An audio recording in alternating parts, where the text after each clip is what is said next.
Hi, my name is Kelley Mitchell. Today I will be talking about the position of the Director of Loss Prevention and Corporate Security. Being in this position brings a high level of integrity, trust, and hard-working sustainability.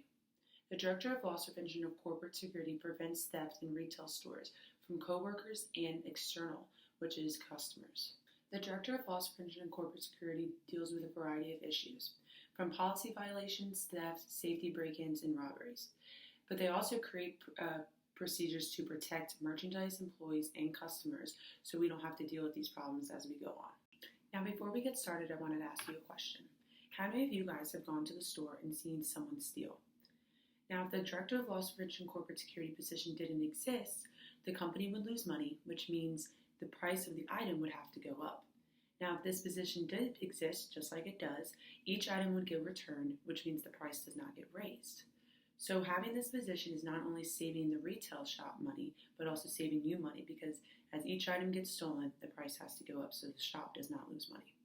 Now that we've talked about this position, let's get a little deeper into it.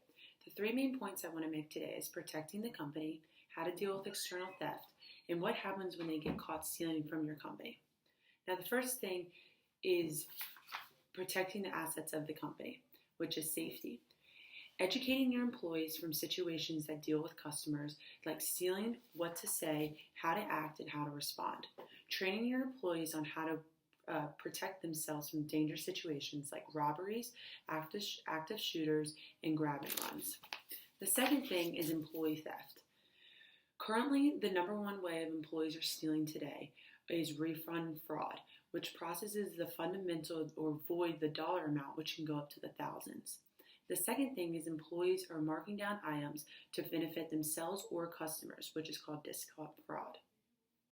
Now that we've talked about how to protect our company from employees, now we have to talk about how we protect people from the outside, which is customers, which is also known as external theft.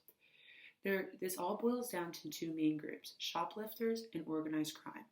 In shoplifters, there's two types of shoplifters. There's petty shoplifters and there's primary shoplifters. Petty shoplifters are usually petty kids that go in who have what they want in mind and they steal it.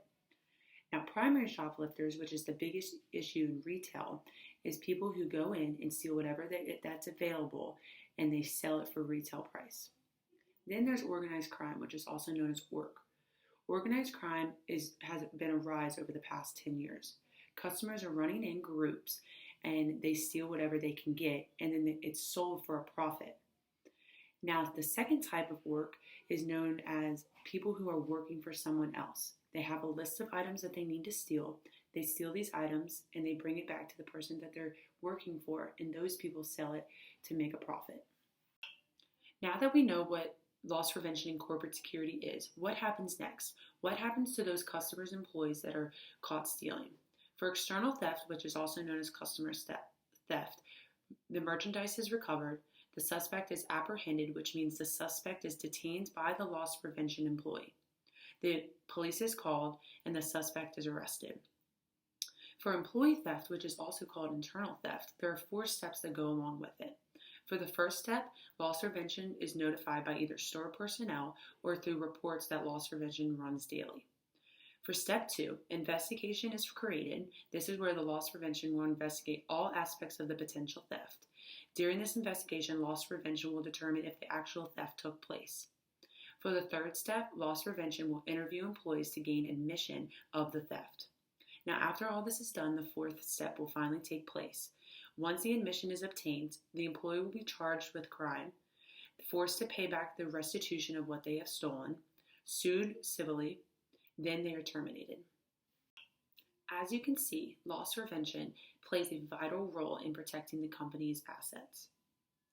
Loss prevention is not a profit-driven entity.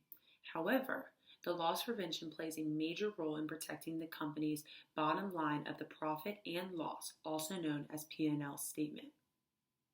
The majority of retailers are publicly held companies, and the stock price of these companies is driven upon the company's profit. If the company's shrink was to increase dramatically due to the lack of loss prevention personnel, the stock price would drop due to the company's profitability. Given these facts, just imagine how much that next t-shirt would be if you had to raise the prices due to offset of the loss.